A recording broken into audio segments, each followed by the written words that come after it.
Yo soy el coronel Esteban Alberto Solís, veterano de Guerra de Malvinas. Participé con las Fuerzas Armadas en la recuperación de Malvinas con el cargo de jefe del Departamento de Asuntos Civiles del Teatro de Operaciones Malvinas, cuyo comandante era el general Osvaldo García.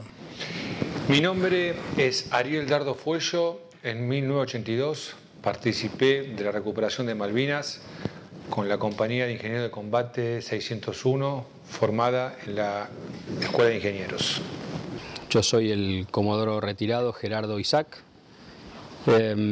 Durante el conflicto de Malvinas, en el año 1982, me desempeñé como piloto de aviones A4C con el grado de alférez. Era alférez en el tercer año. Tenía 23 años y estaba recientemente habilitado para el combate en el sistema de armas o en los aviones A4C. Mi nombre es Ramón Robles. Yo estuve en el Grupo de Artillería de los Transportados 4, hoy Grupo Paracaidista 4 en Córdoba, y nosotros fuimos destinados en Malvinas en 3 destinos. Estuvimos en la Pradera del Ganso, en Sapperhill y en Darwin. El lugar a donde yo estuve fue en Sapperhill. Otros compañeros estuvieron en distintos lugares. Yo soy el brigadier Guillermo Edgardo Sarabia. Actualmente me desempeño en un organismo de la Fuerza Aérea de la Dirección General de Material, la Dirección de Sensores Radar. Y en relación a mi actividad dentro del conflicto del Atlántico Sur, con el grado de teniente me desempeñé como oficial controlador en el Escuadrón Vica Malvinas, desplegado precisamente en Puerto Argentino a partir del mismo día 2 de abril de 1982. Mi nombre es Rubén Darío Martinelli, soy de clase 62. Cuando fue el conflicto de Malvinas, yo estaba en el regimiento 6 de Mercedes, General Viamonte. El general García me pregunta, ¿sabe para qué lo estoy llamando? Sí, mi general, me imagino. ¿Qué se imagina? Malvinas. El 2 de abril, como a la mayoría de los argentinos, me encuentra sin saber de qué se trataba el tema. Estaba de guardia en la 4ª Brigada Aérea en Mendoza y a la mañana siguiente, cuando fui al puesto principal de entrada a recibir a todo el personal que venía a trabajar a la brigada, me encuentro que los vehículos vienen con la gente portando banderas, a los gritos, Argentina. Pasó uno, pasaron 2 coches y pregunté qué era lo que pasaba. Y me dijeron, ¿cómo no sabes que recuperamos las Malvinas? Y la verdad que no lo sabía. Desde el momento que nos empiezan a preparar como infante, ya sabíamos que íbamos. O como infante o como artillero, la brigada de los transportadas iba. En un momento decía que íbamos a saltar, en otro que no. O sea, había miles de especulaciones, pero se sabía que íbamos. De hecho, ya habíamos avisado a nuestra familia y qué sé yo, a partir del 2 de abril. Me desperté a las 6 de la mañana con la marcha de las Malvinas y con el comunicado del Poder Ejecutivo Nacional. A partir de ese momento me trasladé a la Escuela de Ingenieros y nos informaron que se suspendía nuestra baja y que quedábamos en situación de movilizados. Cuando llego a la parte de izamiento de la bandera, le pregunto, ¿quién va a izar la bandera? Y entonces me dice, usted, quiero que hice la bandera argentina. En ese momento, cuando fue, me acuerdo que nos enteramos el 2 de abril que habían tomado Malvinas, estábamos en el campo. Los residentes en Malvinas dicen que hacía mucho tiempo que no había un día tan soleado, sin viento, sin nada. Y comencé a izar la bandera. Y tuve el alto honor que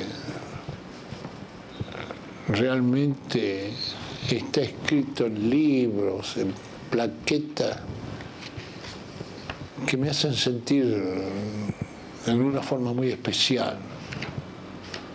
Yo fui el que hizo la bandera argentina por primera vez en Malvinas.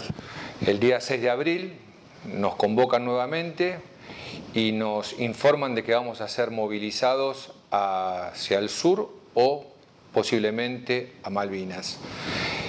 Nos preguntan a los 25 soldados de la clase 62 si hay alguno que desea no viajar, y de los 25, los 19 decidimos viajar con la compañía, que se terminó completando con 130 soldados de la clase 1963.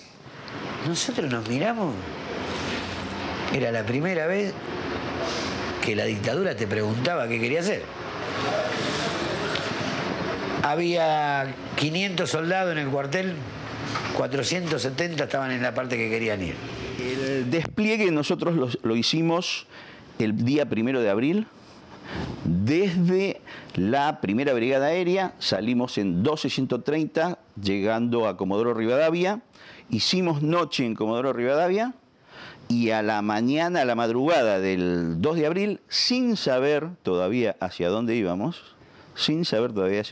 partimos hacia Malvinas y arribamos con posterioridad a los primeros 2 aterrizajes que llevaron al Grupo de Operaciones Especiales de Fuerzas Aéreas y al equipo que se hacía cargo de los servicios de tránsito aéreo en el aeropuerto. Así que fuimos de las primeras dotaciones de Fuerza Aérea que llegamos a las islas. Lo inmediatamente posterior a esta noticia fue, como a todos, una gran alegría, una gran emoción, y inmediatamente después, una vez pasados estos sentimientos que son puramente del corazón, cuando empezamos a razonar qué era lo que iba a pasar o qué era lo que podía pasar, nos dimos cuenta, y yo particularmente me di cuenta de que en el lugar donde estaba, en el avión que estaba volando, el escuadrón al cual pertenecía, si esto se desencadenaba en un conflicto, no había ninguna duda que de una o de otra forma nos iba a tocar. Uno de los motivos por los que Argentina, sobre todo Leopoldo Fortunato Galtieri, creían que Estados Unidos iba a ser nuestro aliado, o por lo menos que no iban a ser aliados del enemigo, sino que se iban a comportar de manera neutral, era la firma del TIAR, Tratado Interamericano de Asistencia Recíproca.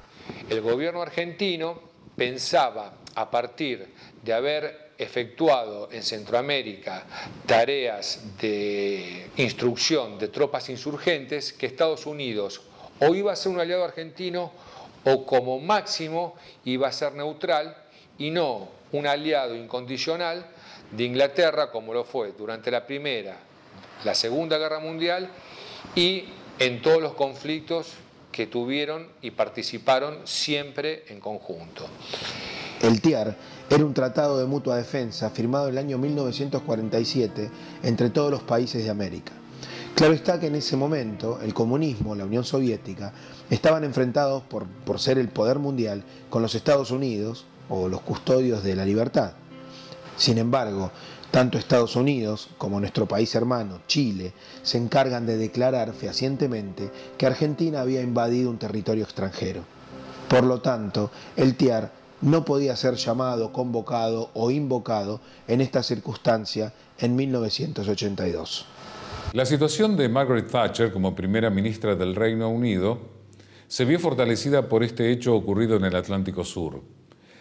A cuestiones internas las aprovechó muy bien y el desarrollo de la guerra, a raíz de la recuperación por parte de Argentina de un territorio que venía reclamando desde hacía mucho tiempo, más allá de las consideraciones políticas que se puedan hacer a nuestro país en ese momento, le posibilitó la victoria haber logrado recuperar parte de su prestigio. El factor principal fue el error de cálculo estratégico.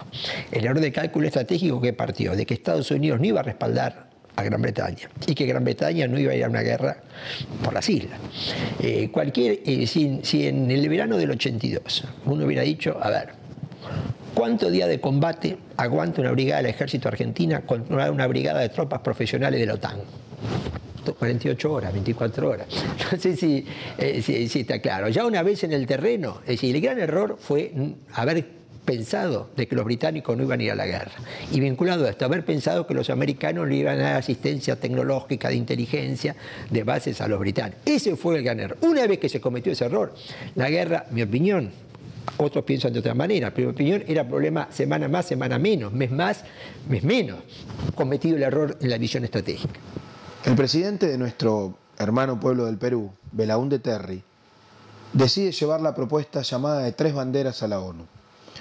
Él le eleva un proyecto a Javier Pérez de Cuéllar, que era el secretario general de ese momento, explicándole que Argentina e Inglaterra, con la ayuda de una tercera bandera, podrían llevar a cabo la administración de las islas. El presidente de facto, Galtieri, en un acto de altanería y de soberbia, le dice, diplomáticamente a través del canciller, que Argentina estaba en guerra y que iba a terminar esa guerra. Tocar e irse. Esa fue la idea primera de llevar a cabo la recuperación de Malvinas. Señalar que se podía llegar, plantar la bandera argentina y volver. Para nosotros, de entrada, se tomó como que era un paseo.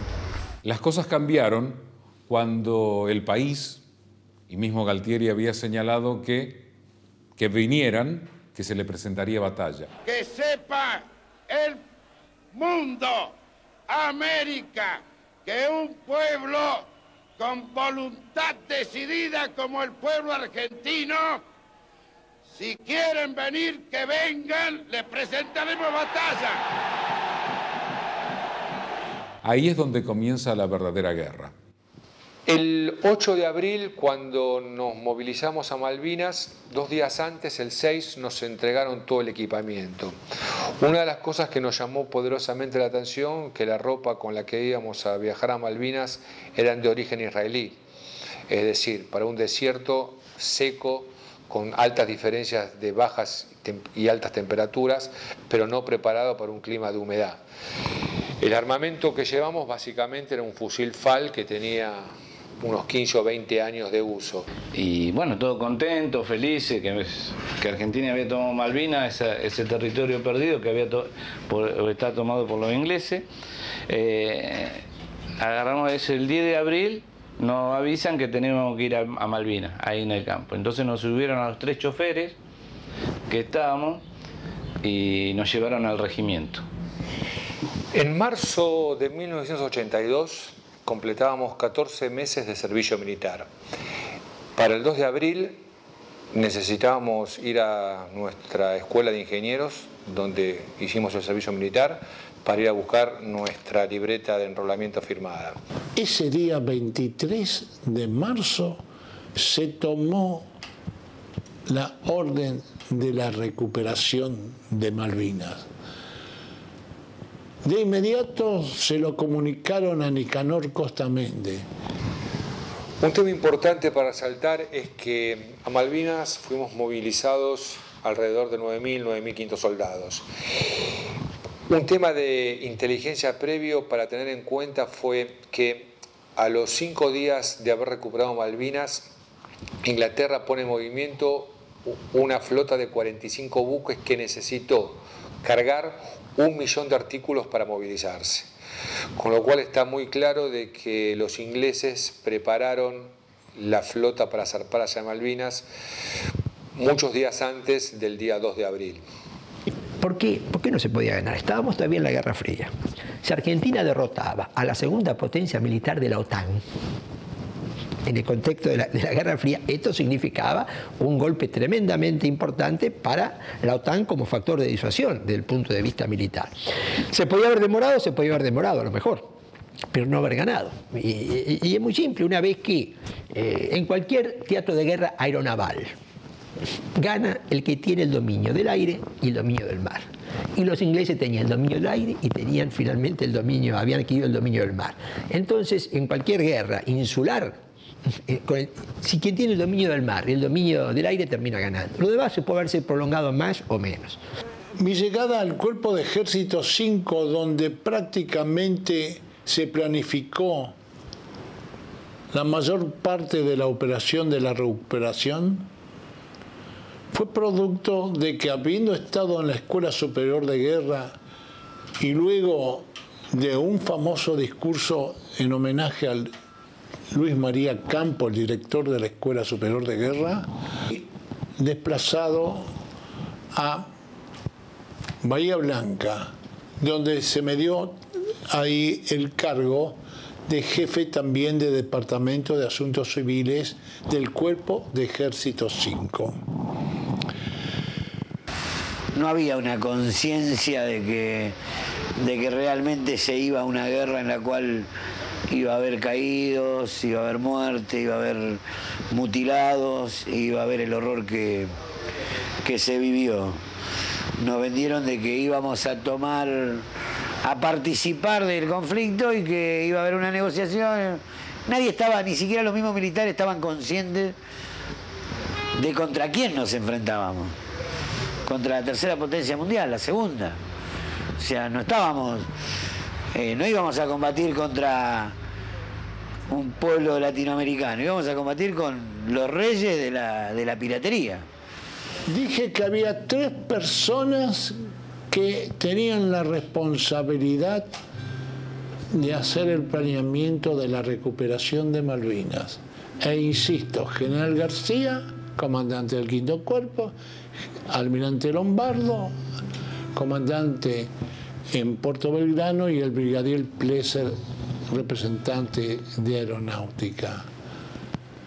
El problema mayor fue que no actuaron los oficiales de Estado Mayor, no actuaron los estados mayores de cada una de las fuerzas, ni del Estado Mayor conjunto, que tiene un Estado Mayor compuesto por miembros de las 3 Fuerzas Armadas, y los estados mayores de cada una de las fuerzas, donde están los especialistas en cada una de las áreas, de personal, de inteligencia, de operaciones, de logística, de asuntos civiles.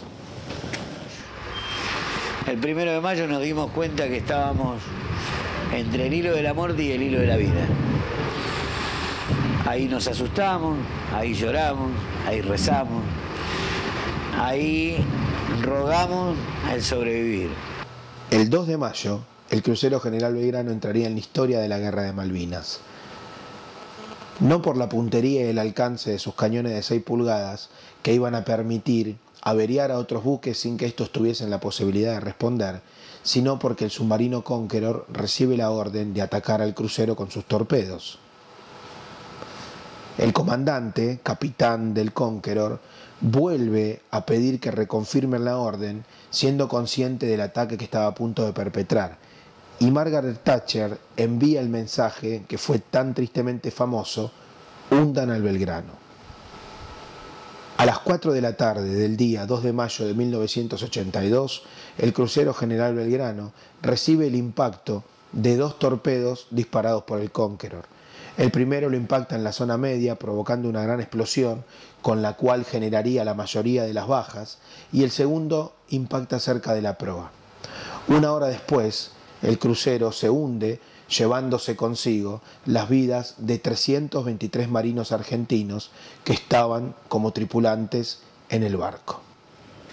Yo tengo la certeza casi absoluta de que si hubieran actuado los estados mayores, esta guerra no se hubiera realizado, porque evidentemente la desproporción existente entre las fuerzas tanto de Inglaterra sumadas, ¿no es cierto?, al apoyo de Estados Unidos y la OTAN, evidentemente íbamos en pérdida.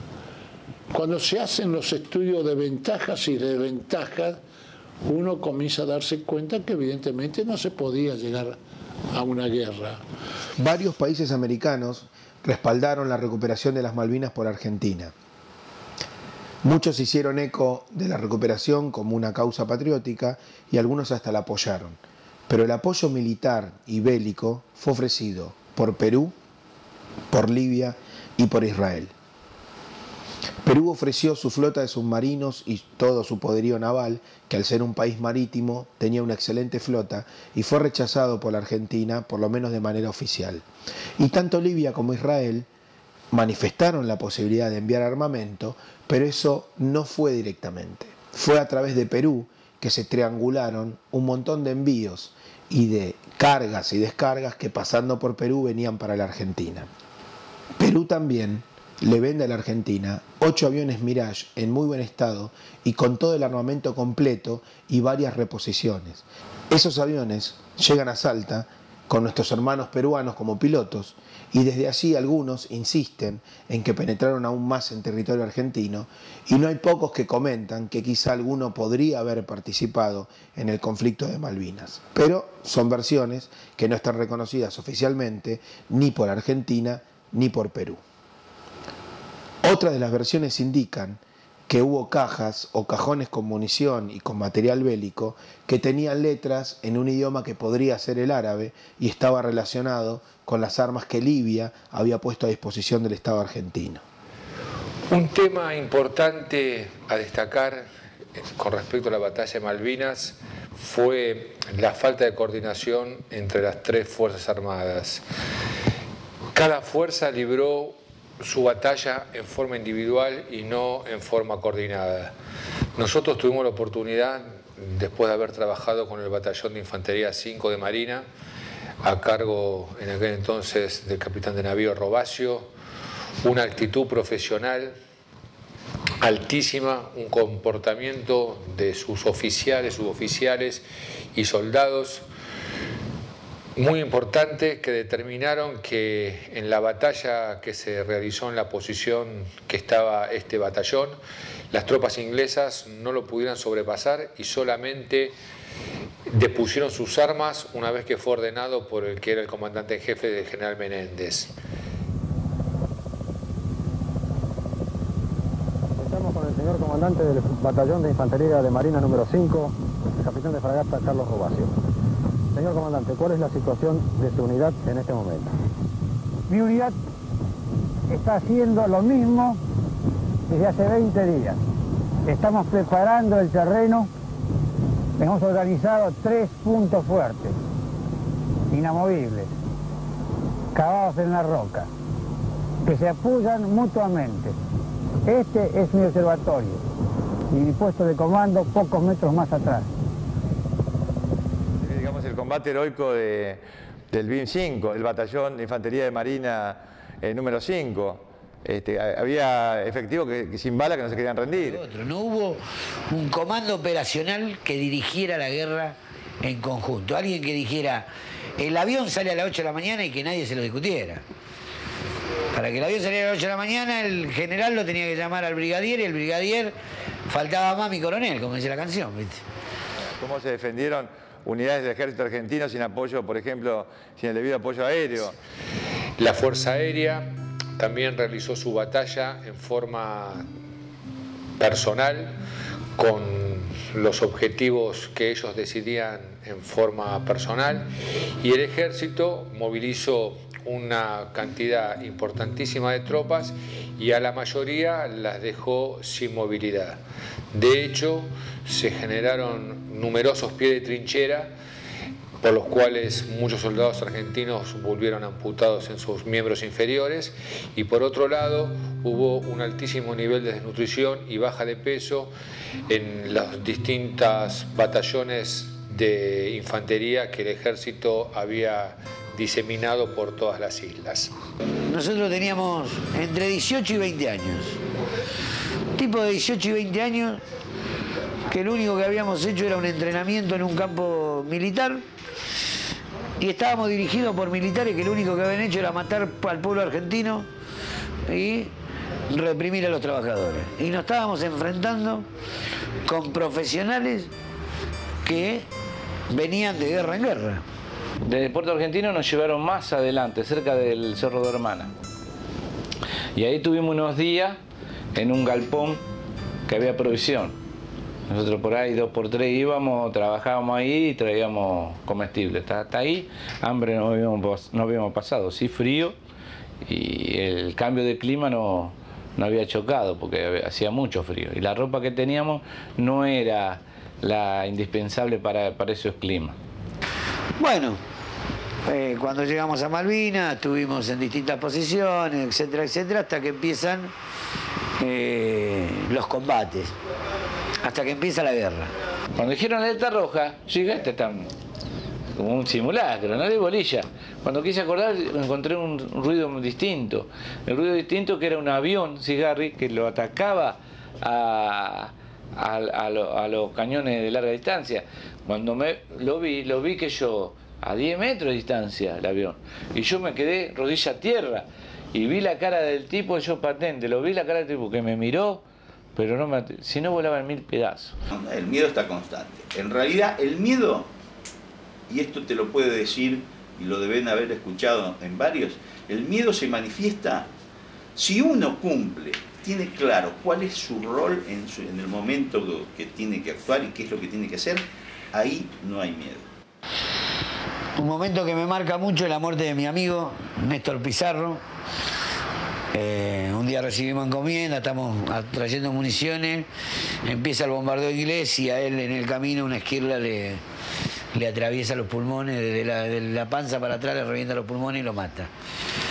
Ahí fue como que hizo un quiebre el espíritu que había de que estaba todo bien. Empezamos a ver a nuestros muertos.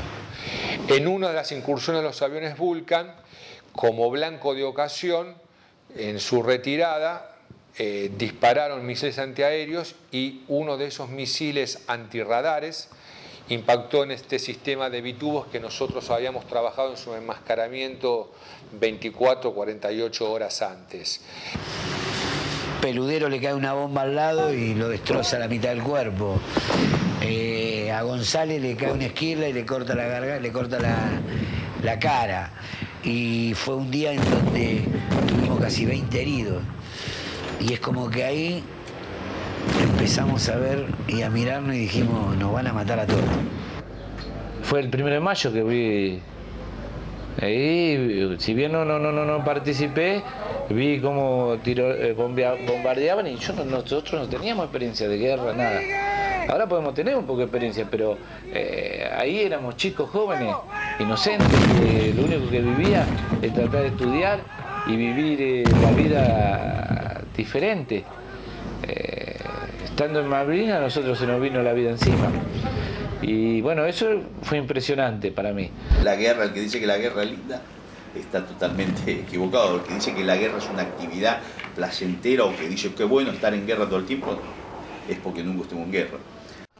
Y la mayor cantidad de daños, más allá de lo bélico, también económicos o financieros, claramente es la acción de la aviación. La dupla entre el Super-Étendard francés y los misiles Exocet, y la acción temeraria de los pilotos. Uno de los casos más nombrados es el 25 de mayo del 82, cuando el capitán Carballo y el teniente Rinke atacan al destructor Coventry y a la fragata Brownsworth. En ese ataque van volando rasante. Esa es la foto que tomó el teniente Richard Bell Davis. El avión de la izquierda es mío, el de la derecha es Rinke. Si ustedes ven, van bastante más bajo. Cuando uno sale en el horizonte, quiere decir que uno está a la altura del que toma la foto. O sea, esa es la altura con que venía aproximando yo, y Rinke viene más abajo de la fragata. Más abajo de la altura del que está sacando la foto, que es el teniente este. Todo lo que se ve alrededor es lo que nos están tirando. Esto quiere decir que una vez efectuado el ataque con sus cañones y sus bombas, debían elevar la altura para evitar chocarse directamente la aeronave. Ese enmascaramiento a ese sistema de radar y a ese impacto de misil antiaéreo produjo la baja del oficial que estaba a cargo, el teniente Blanco, y de 2 soldados. Nos tocó la difícil tarea de ir a recoger los restos de estas personas que habíamos estado compartiendo varias horas, apenas 48, 72 horas antes. Después, cuando estaban los ingleses, cayó una bomba cerca nuestro, hizo un agujero de 2 metros por lo menos y de profundidad 1 metro y algo. Y ahí donde después se formó una laguna. Empezaba a tirar la artillería a las 8 de la noche y paraba a las 6 de la mañana. Todas las noches. teníamos que correr el cañón de un lado al otro, te tiraban con balas, con proyectiles que iluminaban todo el campo de combate y tenían una especie de radar que le decía las posiciones, ¿viste? Y bueno, así nos enteramos que íbamos a Malvinas y que se armó la guerra. Pero el 1 de mayo fue lo peor que, o sea, fue lo impresionante, porque no... si bien la guerra la había visto en una película, no era lo mismo vivir la carne propia. Y fue movimiento de tierra y hasta ahí éramos espectadores nosotros, porque veíamos cómo le daban al aeropuerto desde el cerro. Y aquel que diga que no tuvo miedo es totalmente mentira. Todos estábamos aterrados. Y pasamos hambre, o sea, porque nosotros en ese momento íbamos nos comíamos una vez al día, eso a las 4 de la tarde creo, y sopa y verdura nada más. Muchos de los que nos tenían que dirigir, que nos tenían que llevar de la mano a cómo combatir, fallaron, se demostraron sus peores miserias, dejaron a los compañeros solo en el campo de combate, nos robaron la comida, nos estaquearon, nos torturaron. Te estoy hablando generalizado, ¿no? Por lo que yo escucho desde el año 83, que soy un militante, hasta hoy, por lo que recabo en los distintos compañeros. Malvinas tiene 1.600 kilómetros de costa, con lo cual la defensa se tendría que haber basado en una alta movilidad de todas las tropas que se pudieran dirigir a los distintos puntos de posible desembarco muy rápidamente. Justamente el tipo de transporte que habíamos llevado por las características del suelo, una turba muy débil que solamente se podía trasladar a partir de vehículos como los que poseían los Kelpers, que eran unos Land Rover en base de aleación aluminio con muy bajo peso, hizo de que el 21 de mayo los ingleses desembarquen en San Carlos y que no hayan tenido por parte de la defensa argentina una resistencia muy importante. No obstante lo cual, una vez concentrada la cabeza de playa, la fuerte ataque que llevaron adelante la Fuerza Aérea con los distintos aviones que entraron en combate en su bautismo de fuego, le generó a los ingleses un nivel importante de bajas, por lo cual tuvieron que evaluar otras cabezas de playa. En algo sí hubo coincidencia, porque yo he hablado con comandantes militares británicos y de otros países, pero sobre todo con aviadores británicos, con militares británicos, hasta con el comandante de los Gurkhas, que no hicieron sino ponderar, por ejemplo, la pericia y la valentía, por ejemplo, desplegada por ejemplo, nombraron concretamente bueno, además del aspecto tecnológico, la combinación Super Tendar Exocet, etcétera. Bueno, ellos no podían creer la forma en que atacaban los barcos la aviación argentina.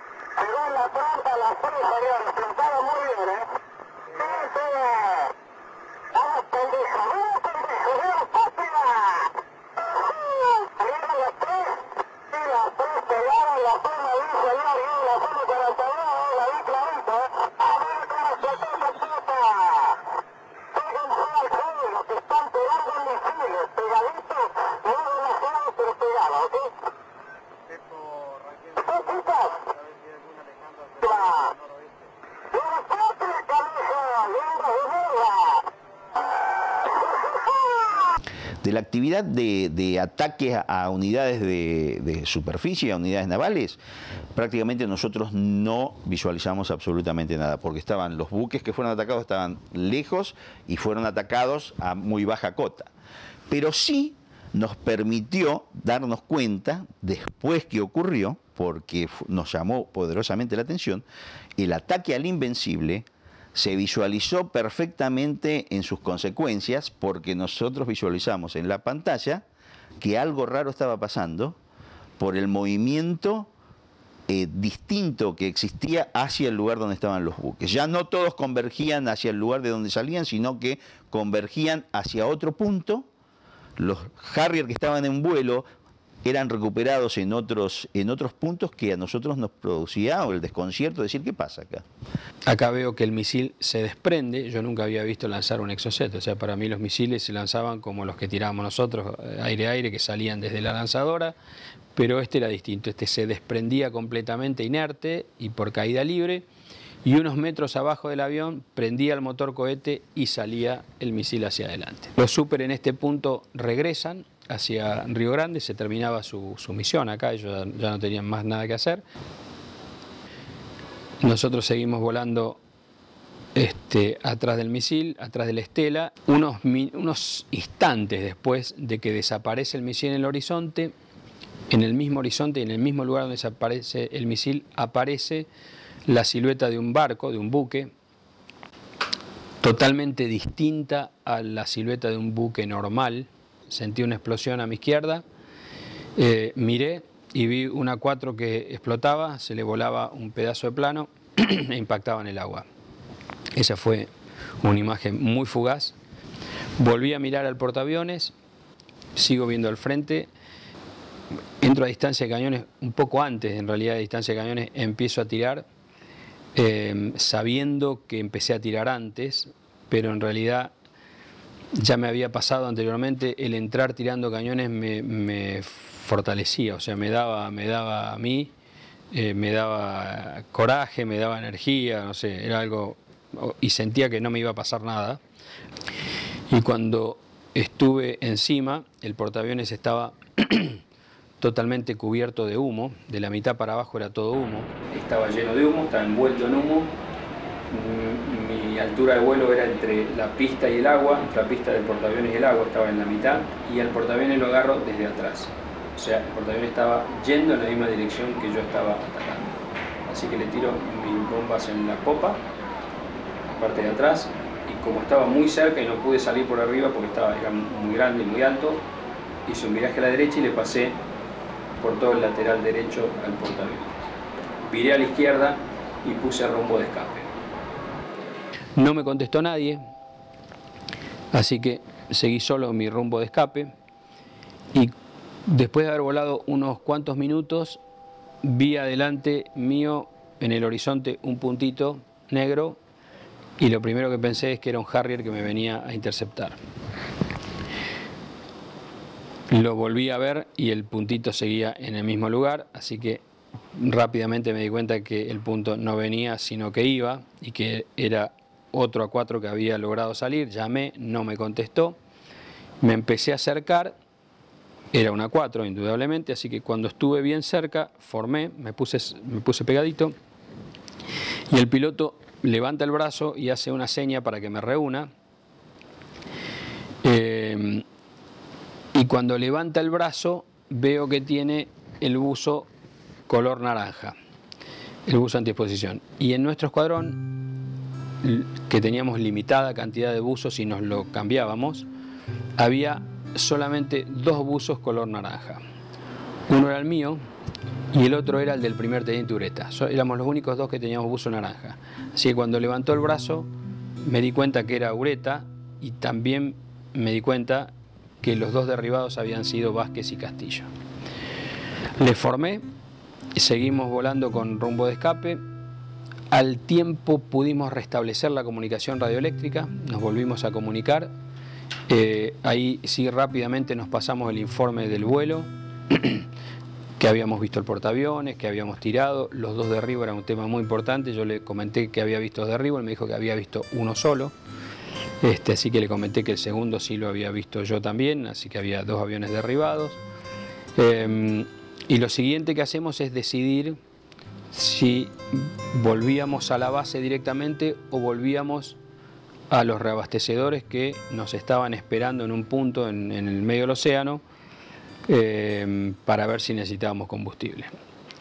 Abre la puerta y ahí nomás me pega el grito y dice, señor, venga, venga, venga. Salga, acaso a asomarme de la puerta del radar y veo cómo sale, ya estaba en vuelo el misil Roland, que impactó de pleno en uno de los Harrier, pero en una cosa que parecía un ejercicio de prueba de tiro, porque el Harrier no hizo absolutamente nada, ninguna maniobra vacía ni nada para evitarlo.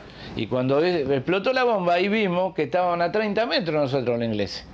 Y ahí empezamos a tirar. Empezamos, ahí donde se perdió más soldados, o sea, donde perdimos, tuvimos como 9, 10 veteranos de guerra que murieron ahí. Entonces nos fuimos al subteniente, vamos replegando, nos fuimos replegando, tirando tiros, y toda la compañía se fue replegando. La compañía se fue replegando. Hay varias cosas para decir. Hay una de ellas que la repudio totalmente. Y fuimos nosotros los responsables, el personal militar o quienes estaban a cargo del gobierno militar. Cuando se trajo de noche y a escondida a los soldados que habían combatido en Malvinas. De noche y escondido. Y ahí empieza la desmalvinización. Cuando tendrían que haberse dado órdenes para que todas las bandas militares del país estuvieran en las avenidas nuestras para recibirlo en un gran desfile a todos.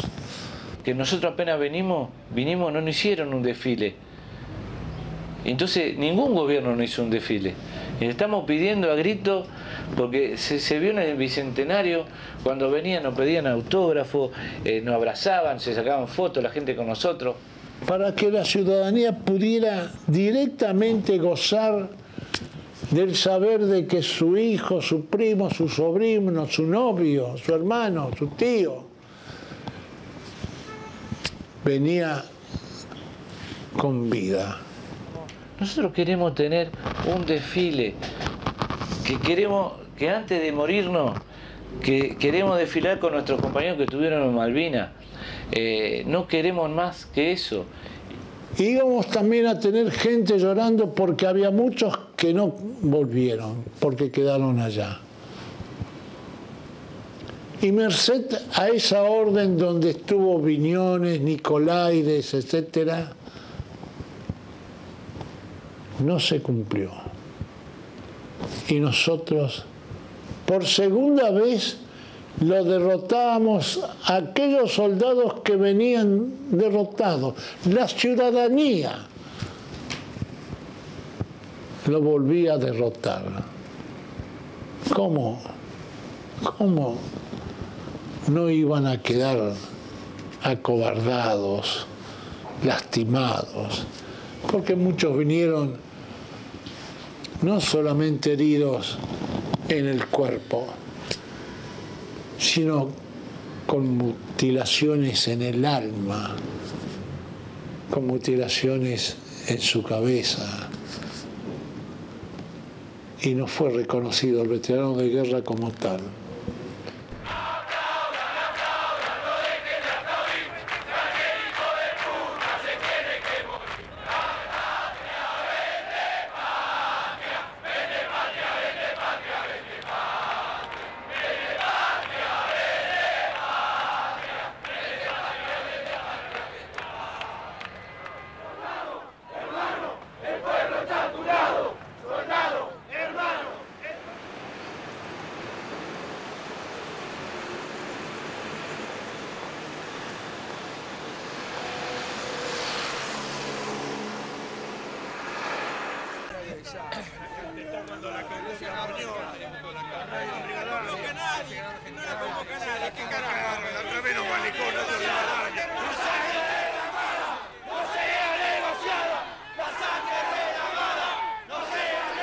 Para nosotros la guerra termina el 14 de junio a las 9 de la mañana, cuando ordenan que la artillería cese el fuego.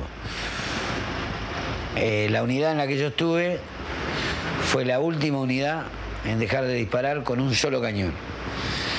El cañón de la batería C fue el que disparó hasta agotar la munición. Cuando le ordenaron dejar de disparar, dejó de disparar porque el cañón no funcionaba más. Y nosotros decimos que nosotros no nos rendimos, nos retiramos del campo de batalla, solamente. Un tema importante a destacar es el fin de las hostilidades.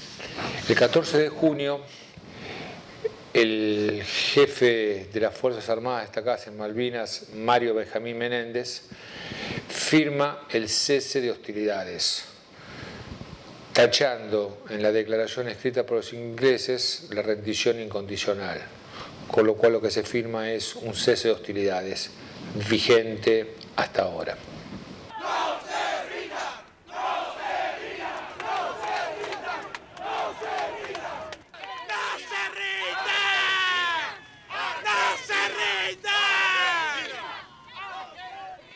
En Malvinas no hubo muertos por la espalda. No hubo soldados argentinos muertos por la espalda. Y eso te da una demostración de algo. El soldado murió combatiendo, poniéndole el pecho.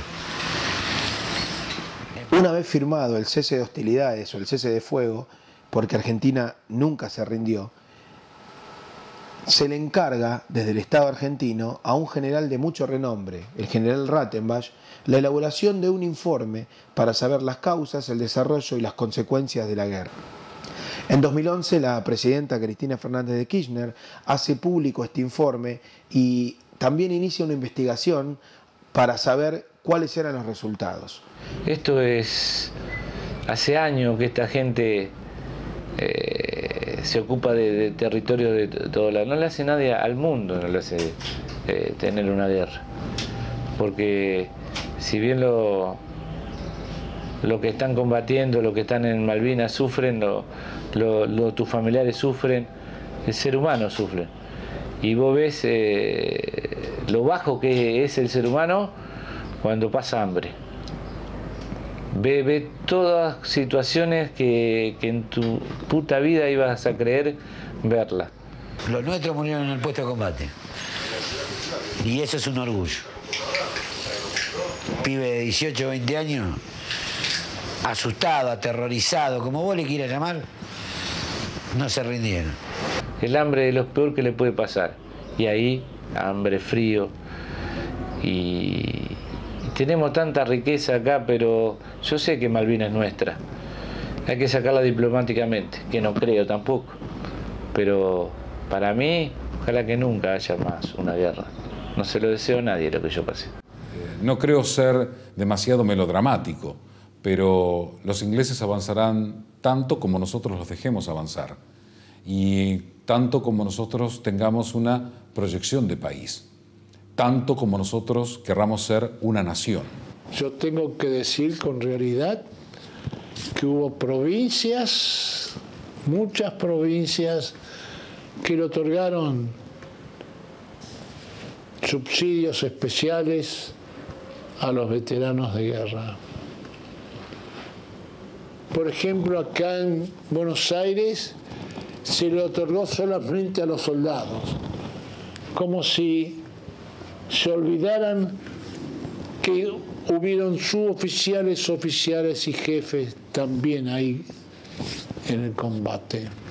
De hecho, nosotros, entre los excombatientes, escribimos la ley 23.109 que hablaba salud, vivienda y trabajo, y Alfonsín la reglamentó, pero nunca la puso a prueba, nunca la puso en vigencia. Creo que de ese punto de vista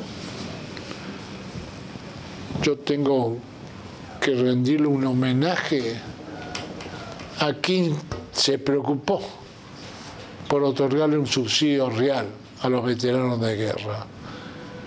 Y me refiero al extinto presidente Néstor Kirchner. Él fue el que dio esa solución que otros no habían dado. Hoy, por más que el gobierno quiera solucionar y me dé una realización médica, no me va a poder prevenir lo que me podían haber prevenido en esa época.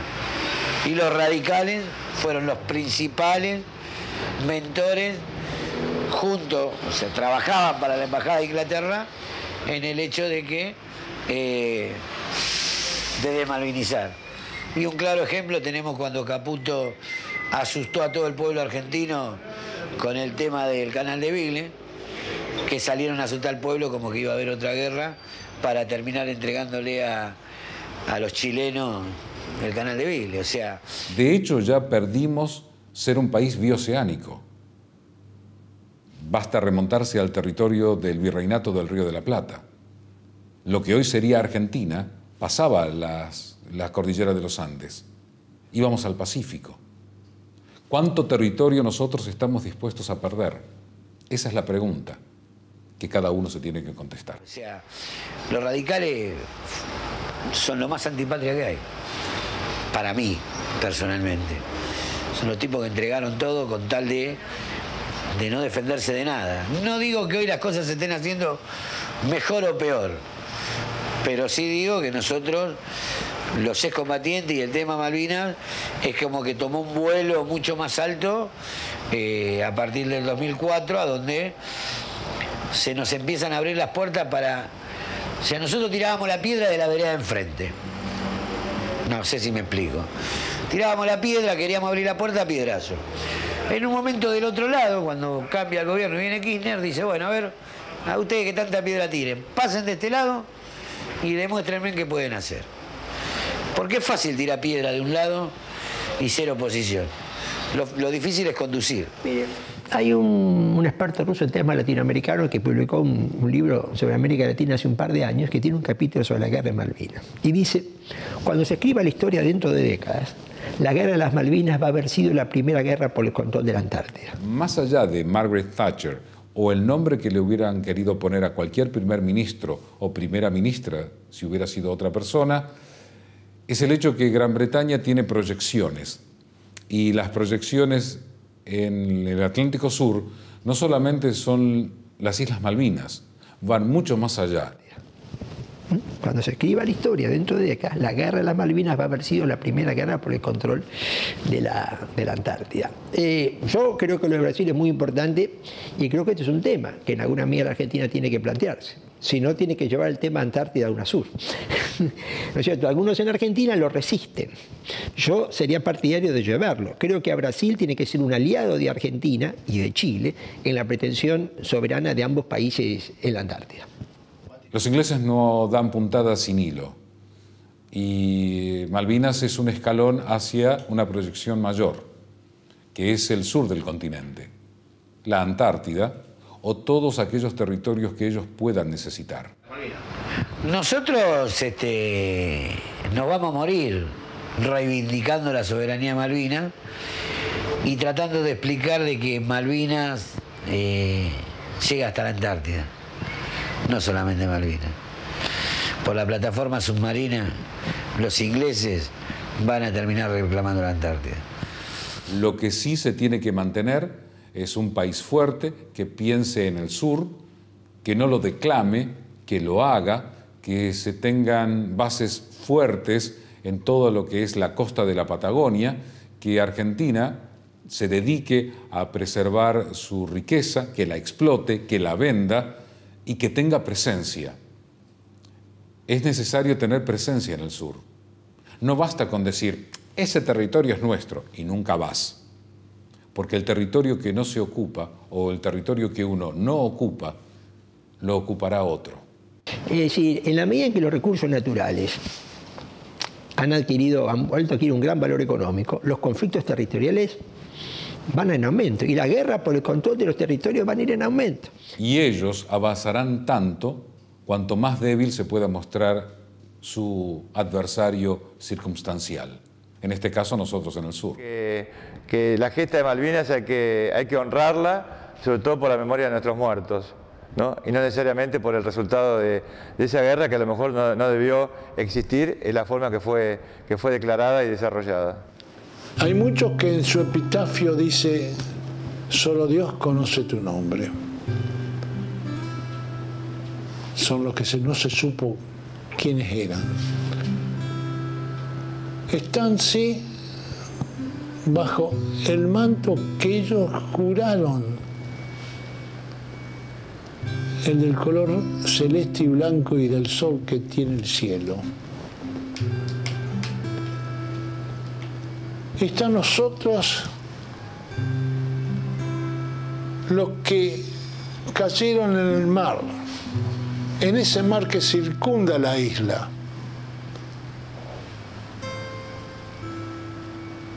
Aviadores,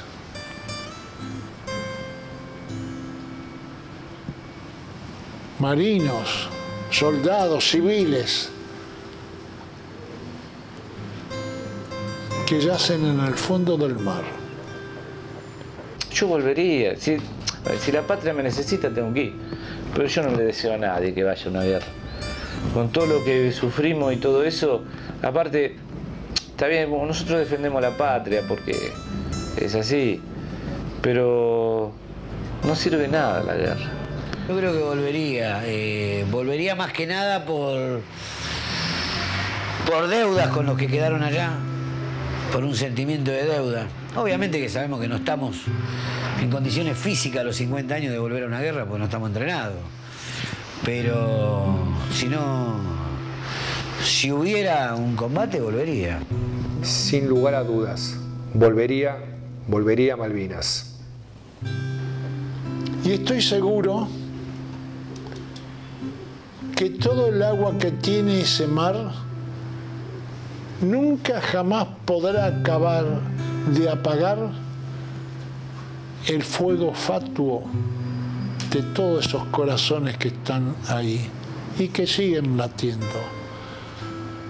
porque con su accionar no hicieron más que engrandecer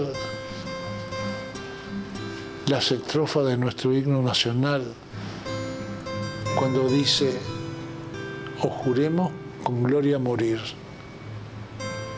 Y ellos así lo hicieron, cumplieron con ese juramento.